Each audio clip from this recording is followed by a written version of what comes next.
El siguiente programa cuenta con el apoyo e impulso de la Comisión Nacional de Televisión.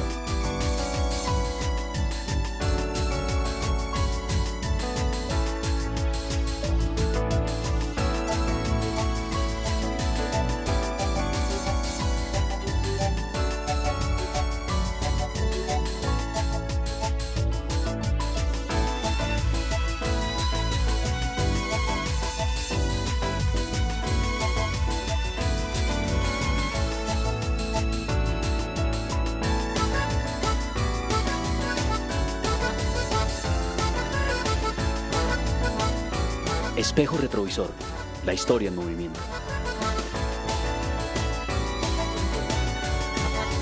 Santiago es un periodista entre los miles y miles que en estos 200 años han trabajado para difundir información e ideas. Su viaje busca los retos, las dificultades y los esfuerzos que han enfrentado quienes han defendido ese derecho maravilloso a comunicarse y a estar informado.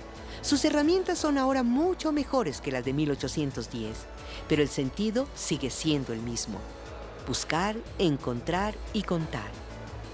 Ahora tiene media hora para contarnos 2 siglos de periodismo, 200 años de opinión.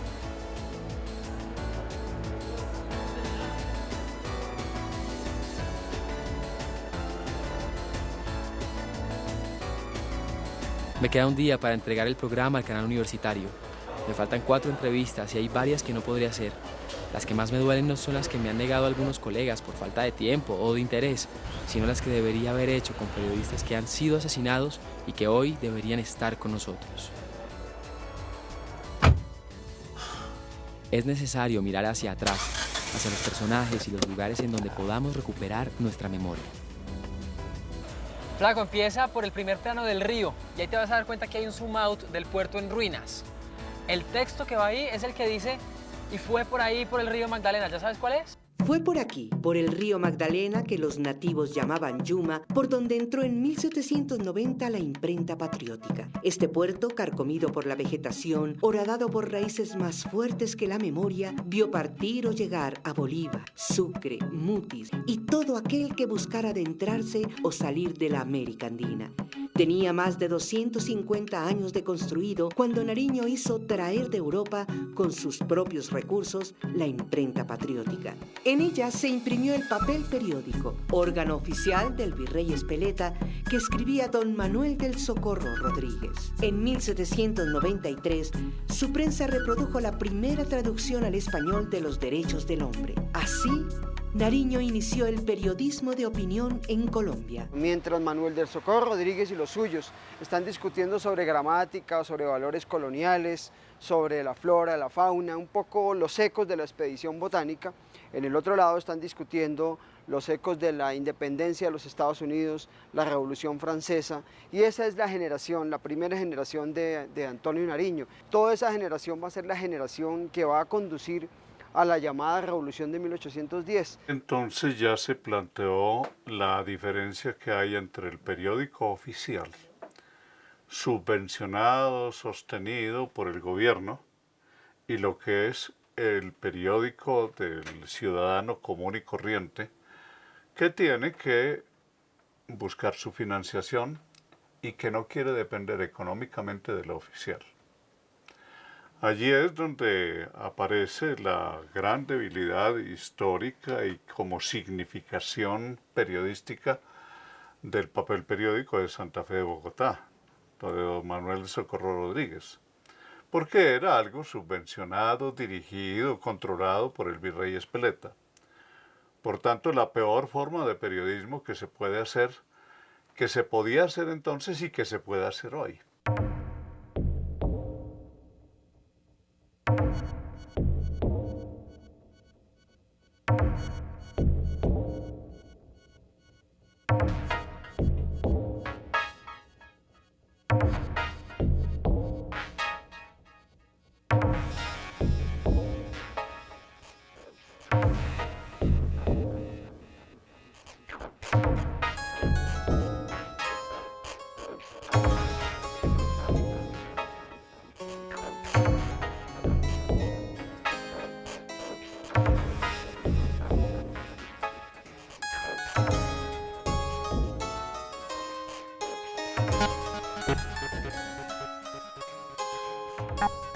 Es que para Nariño es algo muy claro. Si queremos ser independientes, hay que romper las dependencias. Parece una tautología, pero hay que romper las dependencias y hay que romper las dependencias en respecto de España. En cambio, los criollos siempre soñaron en tener aquí por lo menos un principito, porque para ellos lo importante no era el que todo este reino se independizara a partir de las gentes de la clase baja, sino que se mantuvieran los privilegios de los criollos.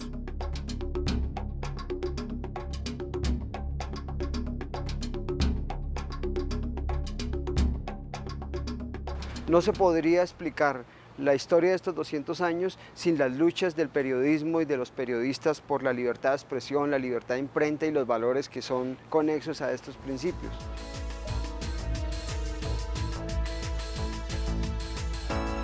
¿Sabes dónde estoy? En la calle donde quedaba la imprenta patriótica de Nariño. Esa que le confiscaron con todos los bienes por haber traducido los derechos del hombre. Y que lo mandaron a la cárcel, lo expropiaron, lo mandaron al exilio, lo que quiera. Sí, el libro lo sacó, ¿sabe de dónde? Se lo prestaron de una biblioteca del virrey. El mismo Nariño recogió los ejemplares que había distribuido. El peligro se hacía inminente mientras el fuego dio cuenta de la primera edición de los derechos del hombre y del ciudadano. Sus acusadores nunca encontraron la prueba del delito, pero en el alma de América estaban grabados al rojo vivo. Yo creo que en Colombia en general el ejercicio del periodismo es bastante complejo y es casi que un desafío realmente, porque el contexto colombiano es muy particular. Y el periodismo es por definición cuestionar al poder, pues, informar sobre el poder. Entonces, pues eso lo hace muy difícil.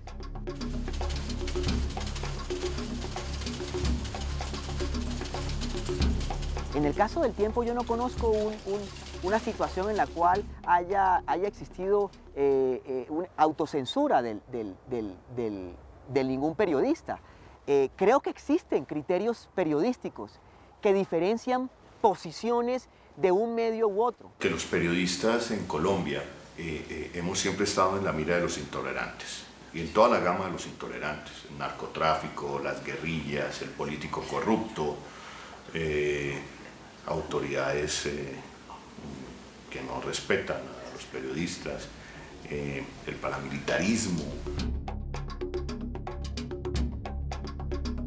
Ya voy llegando a los juzgados. Flaco, ¿y te diste cuenta que el fallo sobre el juicio de Molano coincide con el Día del Periodista? Creo que seguimos teniendo la cifra más alta en el mundo de periodistas asesinados. No hay cárcel para los periodistas, es difícil que a un periodista lo metan en la cárcel, pero los asesinan. ¿Cierto? ¿Cuál es la mano que está detrás del gatillo? ¿Cierto? Eso es lo que nunca se ha podido establecer.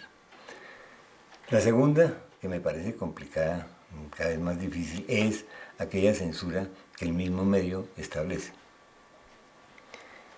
Ciertos límites, por conveniencia de las relaciones del medio con el poder o con el poder económico que está detrás de eso. Esa me parece que también comienza a limitar a los periodistas y tiene una fórmula muy fácil. Los periodistas lo echan del medio. Con 3 que echen del medio por extralimitarse, ya quedan los demás periodistas autocensurados. Y la tercera que están estrenando ahora y que quieren sacar adelante es llevar a los periodistas a los tribunales. Ya que el señor Alfredo de la Cruz Molano, consideramos y así lo fundamentaremos en nuestra decisión definitiva, no es autor material del delito de injuria y calumnia agravada. Faltan elementos estructurales del tipo penal. No vemos el ánimo injuriante, el dolo. No encontramos sujeto pasivo determinado como lo requiriera y lo hiciera saber o lo hiciera ver el día de la audiencia pretérita en lo que tiene que ver con el sujeto pasivo. Secuencia de ello entonces, encontrándonos en un efectivo Estado social de derecho, como lo consagra la parte dogmática de la Constitución Política de Colombia, el fallo es absoluto.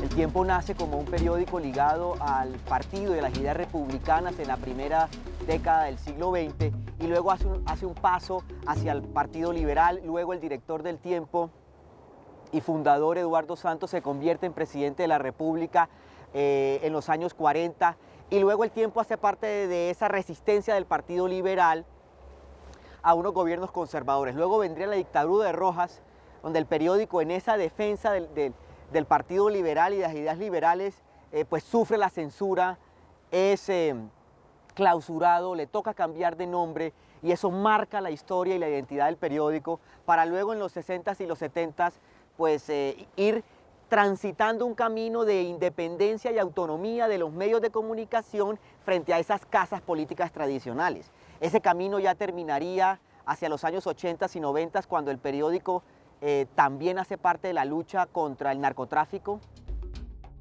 La prensa tomó este nombre del método con el cual se imprimieron los primeros periódicos, literalmente prensados entre una matriz y un soporte rígido. Luego vino la impresión en caliente, plomo fundido que iba construyendo las líneas de impresión con las cuales se escribieron millones de noticias. Desde los años 70 llegaron las rotativas, máquinas de movimientos perfectos y eficiencia sin límites. Colombia siempre ha tenido los mejores equipos, tal vez porque también ha tenido excelentes periodistas. He corrido riesgos, he tenido problemas de seguridad, que valga decir han sido, digamos, atendidos por el Estado muy diligentemente. He tenido demandas, me he ganado enemigos, he perdido amigos.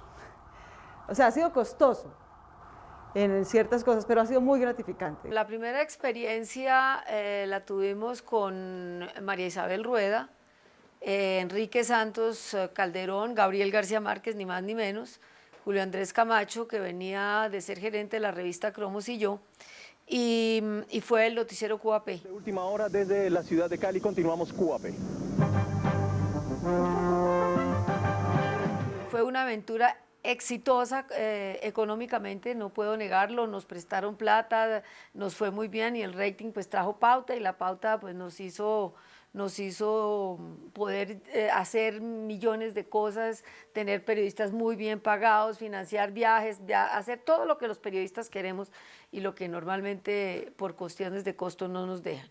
Y la aventura termina lánguidamente cuando por cuenta del proceso 8000 y toda nuestra posición de crítica del tema, a pesar de tener derechos adquiridos, los amigos del gobierno en el Congreso, encabezados por el actual alcalde de Bogotá, Samuel Moreno, y por Marta Catalina Daniels, tramitaron una ley que nos negaron todos los derechos adquiridos. En televisión, yo me atrevo a decir con mucho respeto, pero también con mucha claridad, de que desapareció el periodismo de opinión. Mira, mi generación creció viendo opinión en la televisión, opinión en blanco y negro, programas hitos de la televisión con los que nos formamos, El Juicio, Enviado Especial, Crónicas de Medianoche, Expediente Censurado, Las Reporteras, en fin, había toda una gama. Comandante Mariachi, ¿usted por qué se hizo bandolero? Perdón, ni comandante ni bandolero. Llega 1998 y la gente creyó que con la irrupción de la privatización de la televisión iba a haber más información. Falso. Hay más entretenimiento, excelentes producciones, novelas, en fin. Desapareció el debate, el reportaje, el documental. Estando en el canal Caracol, por ejemplo, más o menos a comienzos de la década del 2000, yo fui director de programas periodísticos del canal, que propusimos hacer un programa dedicado a escarbar en un episodio que estaba casi totalmente olvidado por el país, que era el cautiverio del que eran objeto casi 500 miembros de la fuerza pública que habían caído en poder de la guerrilla a lo largo de varios episodios en el año 98.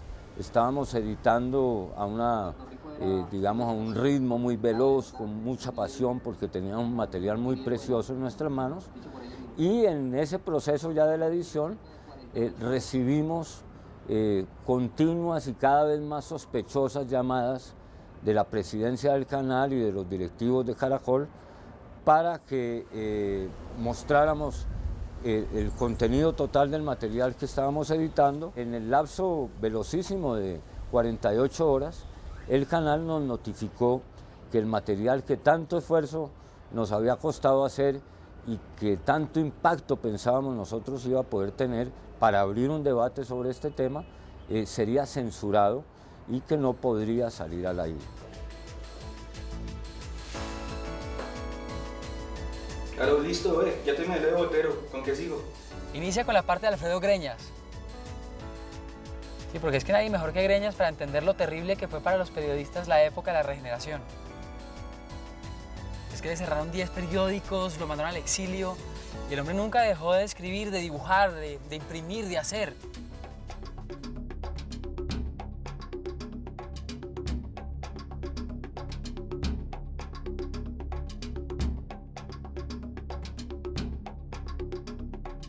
Greñas decía, hice un periódico, me lo cerraron, hice otro, hice 20 periódicos, saca una gráfica en el Demócrata, creo que es en que dice, este periódico era de fulano tal, cerrado, este periódico, cerrado, acababa la imprenta.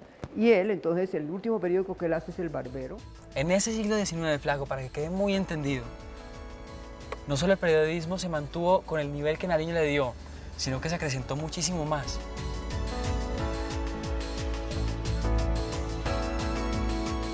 Hay una particularidad en la historia del periodismo colombiano y es que el periodismo colombiano se agiganta cuando está en condiciones adversas y difíciles.